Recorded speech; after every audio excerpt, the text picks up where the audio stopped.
October 25th, 6 a.m. Thursday morning. Nice and foggy out. And we're gonna do a intake manifold replacement and or swap. This is our new one here. This is a Summit Racing product. I bought it because it was very similar to the Edelbrock one that they sell, and it was $100 cheaper. Very similar in design. I'm gonna clean up this table and set it up so that I have a place to put my tools and stuff. So I'm gonna go ahead and clean this table up, put some stuff away. I'm not using air tools. I would love to, but I'm starting early, so. Oh man, that's some nasty stuff. But looks like brand new. Really don't care if a little bit of dirt gets in there, like hair or whatever. I mean, you know, this thing doesn't care. It's not a Honda. No, I'm kidding. Anyways, I got that cleaned out now, so I can go ahead and jab this down under there.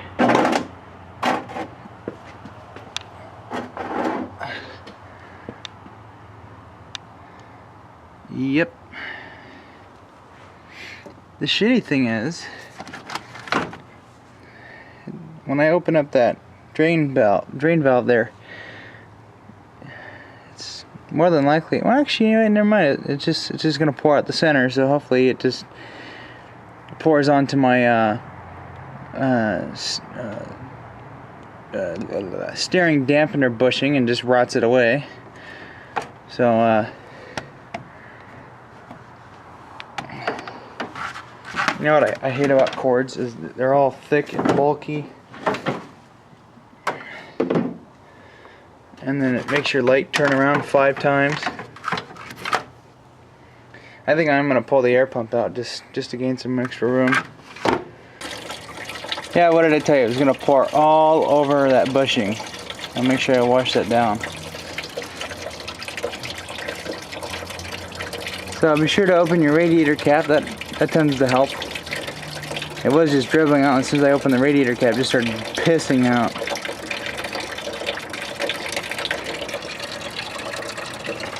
Yep. So far nothing cruddy came out of there. Had to bend this hose over a little bit. I'm just gonna remove this. Save some room. I don't even care about air conditioning in this thing. That's what my Explorer's for. I'm gonna remove out the condenser thing out of the front. That way it gets better airflow. Oh, she's still peeing. Like barely half full.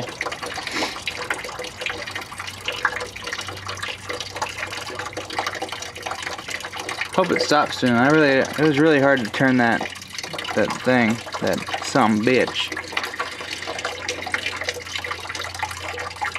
What's funny is if you turn it to the left, it goes inward and opens up. If you turn it right, it comes out.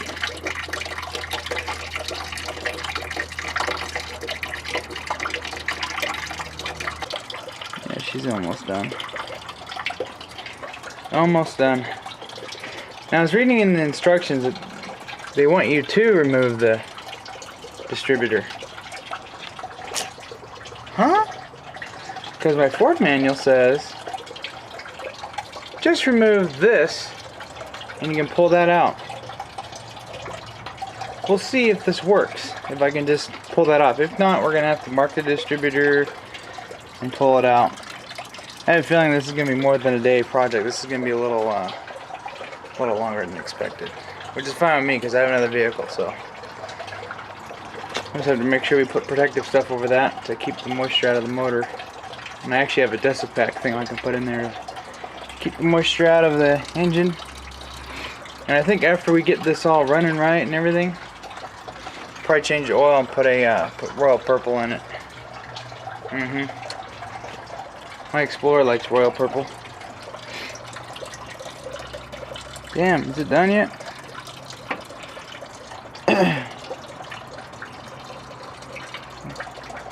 That's a whole, almost a whole jug there. I think that's like, is that 5 gallons? 5 gallons of coolant, really? Okay, the use of RTV has been mentioned several times in doing this job. I'm not really a big fan of RTV. It doesn't really work all the time, but usually it seems like it causes more problems. And the cross point is not going to get my hose clamp off. Check out my twisted socket wrench.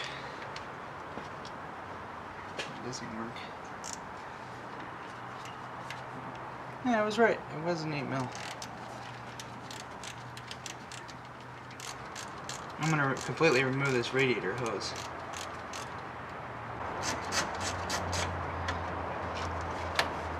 Clamp is undone.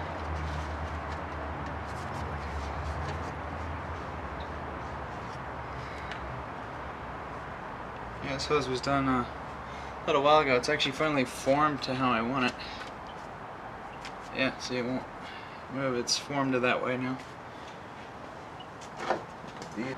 I'm not expecting to get this running at all today. I'm expecting to just do this job right.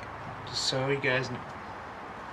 Okay, I don't really need this anymore. It's either going to be a 12 or a 13 on your thermostat housing. No, I think it's going to be a 14. Let's try that.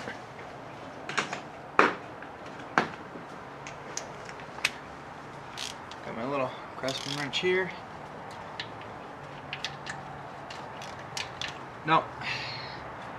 Was it 14? So it's a 13.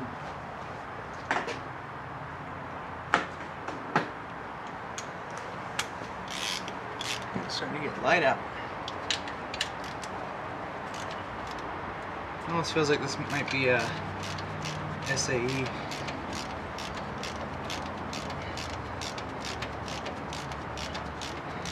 This has a port switch on it, which I think we're gonna get a plug for it because this goes to it basically doesn't do anything.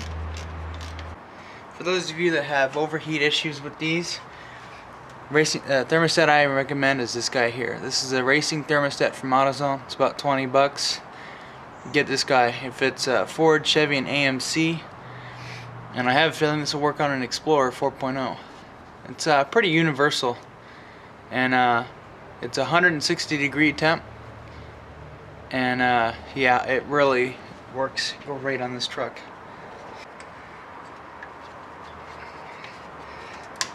Almost there. Just cutting away at the rubber here.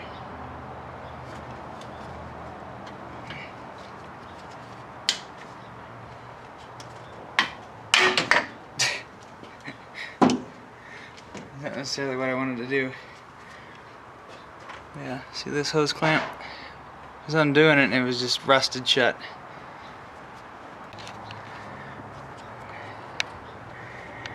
Ew, look at that. It's all gooey and nasty and shitty in there. There's like crust. So that means that this radiator is probably plugged up. And that's why it runs a little warmer than I would like it to. So we're gonna go to the drawing board here and put down some stuff on our list of things to do. Okay, let's see, what is next to do? There's some ignition wires here. I don't really think we need to deal with that so much, but I'm gonna pop this ignition cable off. Pull it back here a little bit and make for some room.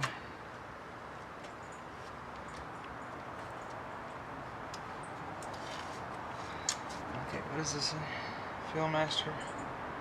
We got plenty of hose here.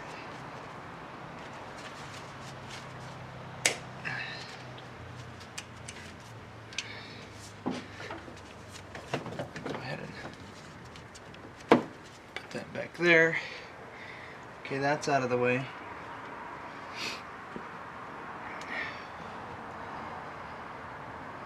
Let's see. I'll go ahead and undo the fill line.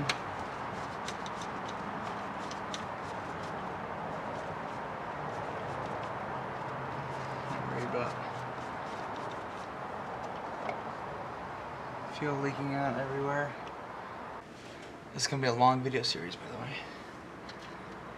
And we have this weird hookup for the transmission linkage.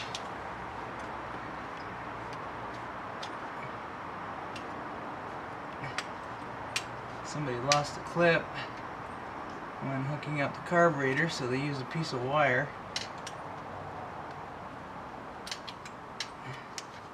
to hold the transmission kick down onto it.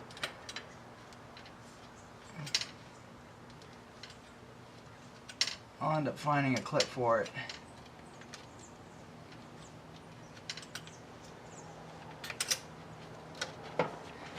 This can just slide over somewhere. Go ahead and remove this. Gaskets, we don't lose it.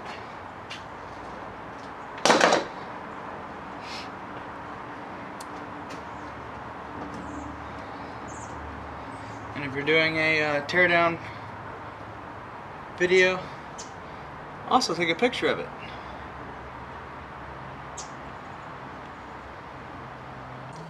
This vacuum line. This vacuum line here is goes to the side of the carburetor.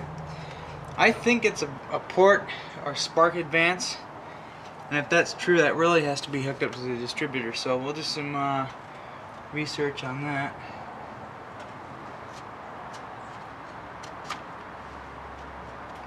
And this is probably why it runs crappy.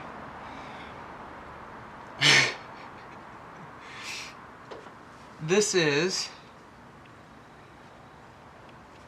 a spark advanced vacuum tube, and it's looking like all this time that I've owned this truck, this has never been hooked up.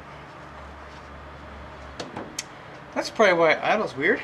Okay, so we found one interesting discovery. Okay, so we're gonna need a distributor vacuum hose. This is junk.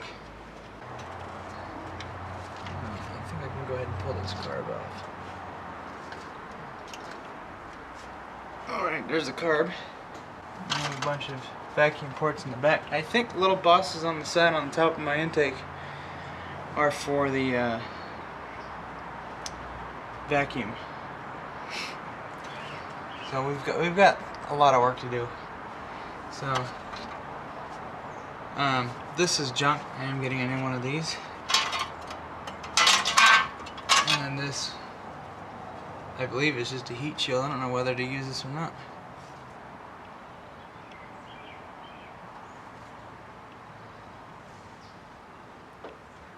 That spark advance was never hooked up to anything. There's nothing here for it. Jesus Christ, man. Whoever did the swap on this is kind of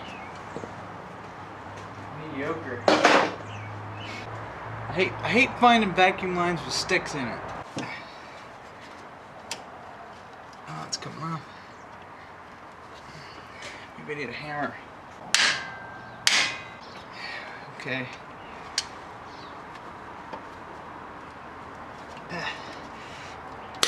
Yeah, that's going too. So,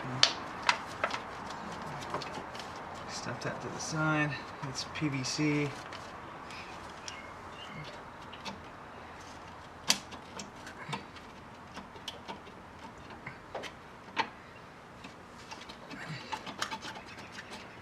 This is a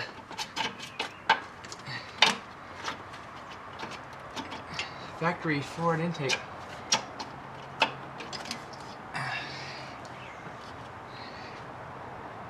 Oh yeah. This is for your EGR. This is all plugged up.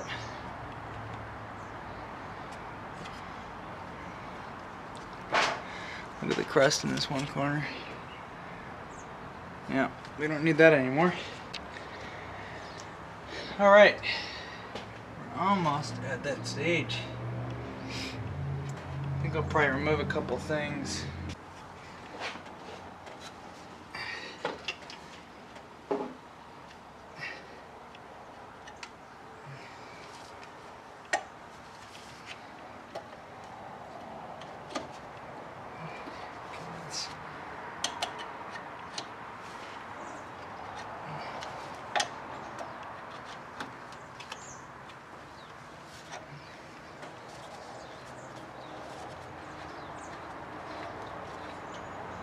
Okay,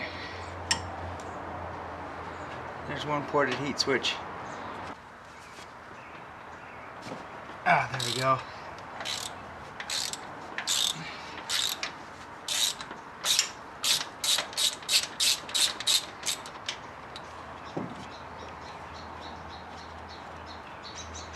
When it comes to a vacuum port like this, I'm almost thinking I can use a nitrous boss. Because all it's doing is it's sucking down in there. Temperature switch, I think is also an 18. It is. Oh, God. Temperature switch, temperature sensor.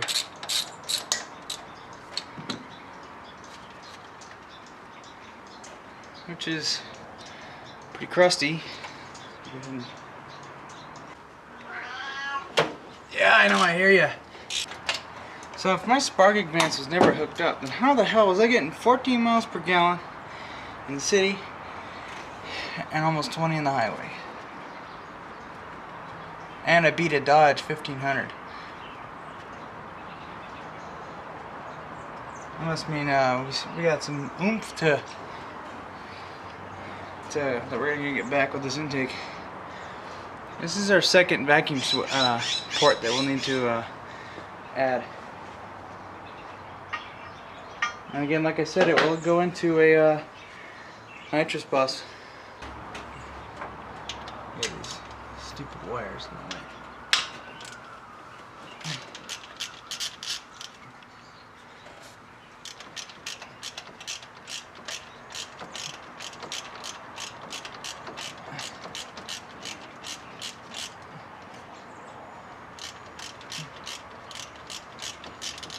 We don't need air tools for this.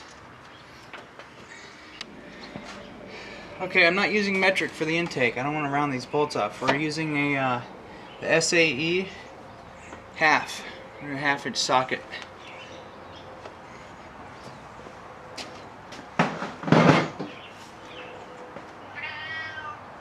Here you. All right, got a long pry bar. I'm gonna go ahead and do that. That's not even that tight.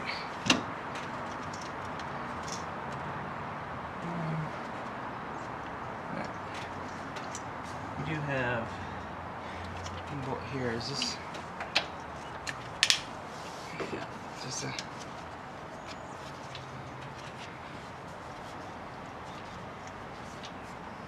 If my handle wouldn't slip.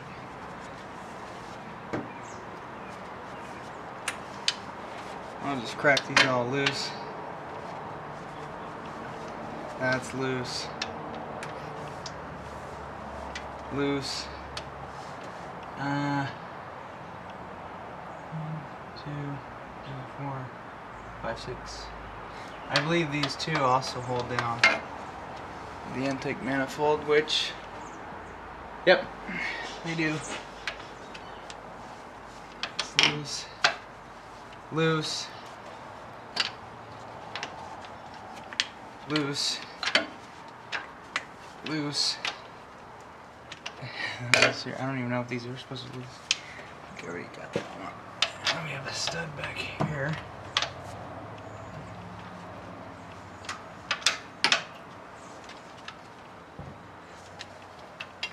We got this one. There are 12 of these bolts.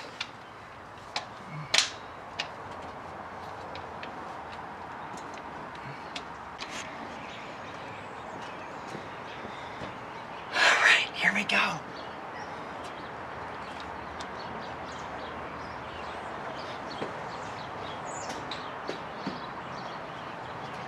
I have a feeling this intake's going to be on there pretty good. Really don't care if I damage it or anything in the process of this. It is cast iron, so it probably won't damage it.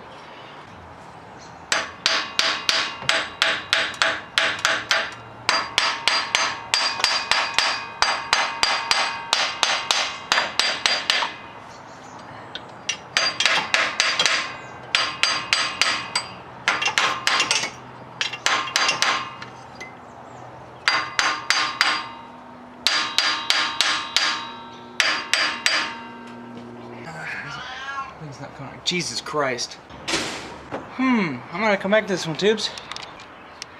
Man, that thing was on there good. What I ended up doing is going around to each part of the cylinder, or parts of the intake, just beating on it with the hammer, and then I put a tire iron in where the thermostat would go, and it broke free. I don't think this intake has ever been off of this truck. Let me get some of these tools out of here.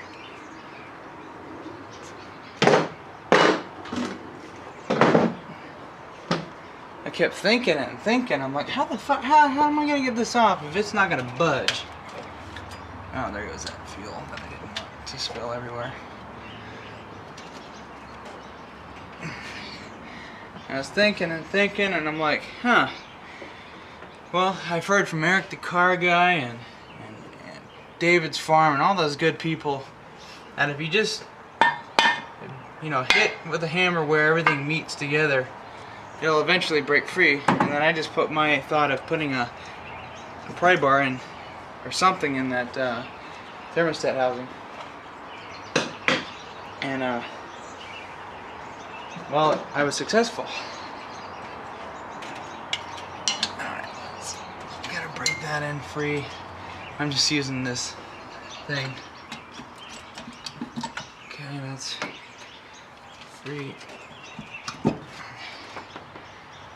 Shitty thing is, I might have to crawl up in this guy.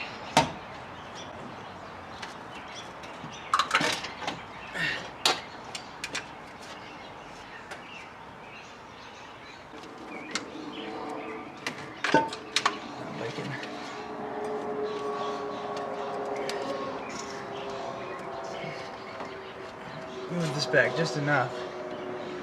Clear that distributor. Or if I can lift it just enough.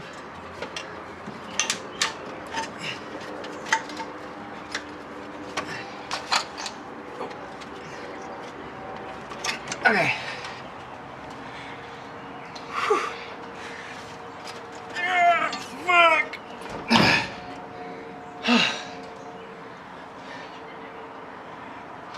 That is heavy.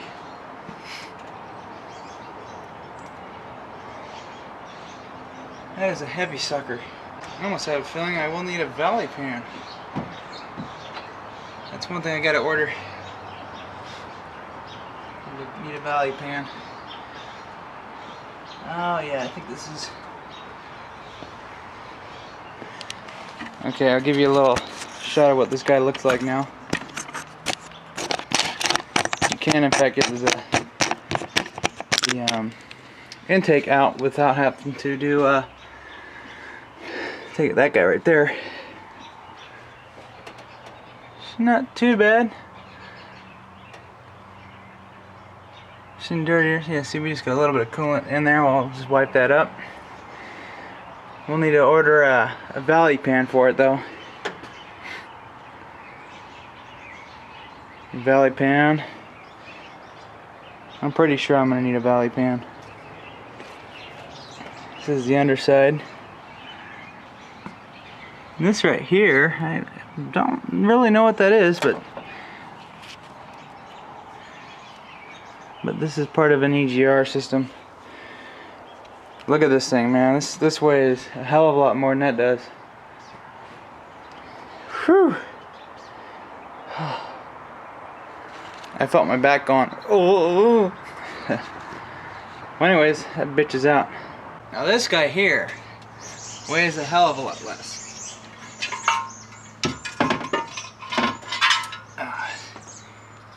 Damn clip.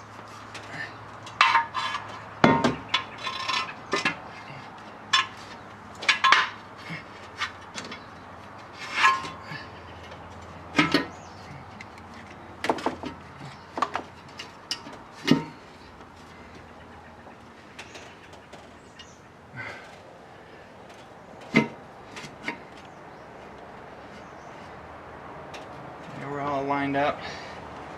Oh my god. Oh my freaking god. I'm about ready to pop a boner. Well, that's gonna be it for part one. I got a minute of battery left, so we've been on this for quite a while. Anyways, catch you later.